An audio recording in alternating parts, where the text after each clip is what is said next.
Hi hello అందరికీ నమస్కారం. Welcome to Nellore రుచులు. ఈరోజైతే ఎండ్రాయిలు వంకాయ ఇగురు అయితే చేయబోతున్నానండి. దానికి ముందుగా టమాటా ఆనియన్ కట్ చేసి పెట్టుకోవాలి. వంకాయలు కూడా కట్ చేయాలి. స్టవ్ వెలిగించి ప్యాన్ పెట్టి అందులో కొంచెం ఆయిల్ వేద్దాం. ఆయిల్ హీట్ అయ్యాక ముందుగా కట్ చేసి పెట్టుకున్న ఆనియన్స్ అయితే అందులో వేద్దాం. ఇలా వేసి మొత్తం ఫ్రై చేస్తూ ఉండాలి. ఇలా ఫ్రై అవుతూ ఉన్నప్పుడైతే ఇందులోనే కొంచెం కరివేపాకు కూడా వేద్దాం.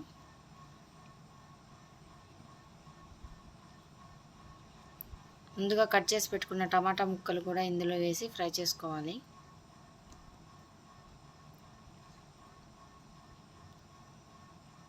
ఇలా మొత్తం ఒకసారి కలిపి ఇందులోనే టేస్ట్ తగిన సాల్ట్, పసుపు కూడా వేసి ఒకసారి మొత్తం కలిపి మూత అయితే పెట్టుకొని మగ్గించుకుందామండి.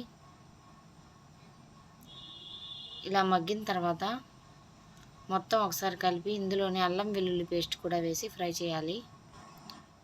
ఇది పచ్చివాసన పోయేంత వరకు ఫ్రై చేయాలి.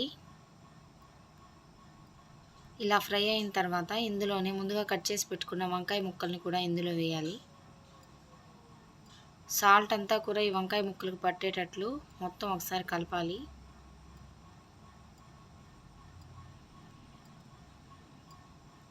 ఇలా కలిపిన తర్వాత మనం మూత అయితే పెట్టి ఒక 5 మినిట్స్ అయితే ఉడికించుకుందాం.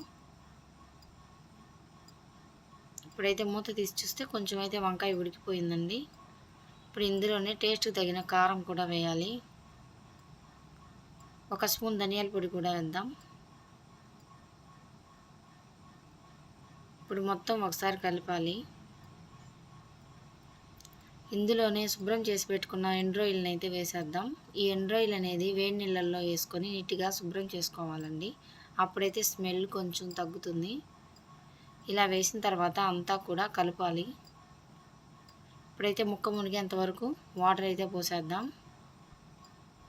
ఇలా మొత్తం ఒకసారి కలిపి 10 మినిట్స్ నుంచి 15 మినిట్స్ అయితే మీడియం ఫ్లేమ్లో పెట్టి మూత పెట్టి ఉడికించుకుందామండి. ఫైనల్గా ఇలా దగ్గరగా వచ్చిన తర్వాత అయితే స్టవ్ ఆపేసేయాలి.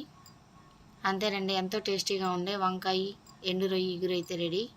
మీకు నా రెసిపీ నచ్చినట్లయితే లైక్ చేయండి, షేర్ చేయండి, సబ్స్క్రైబ్ చేయండి.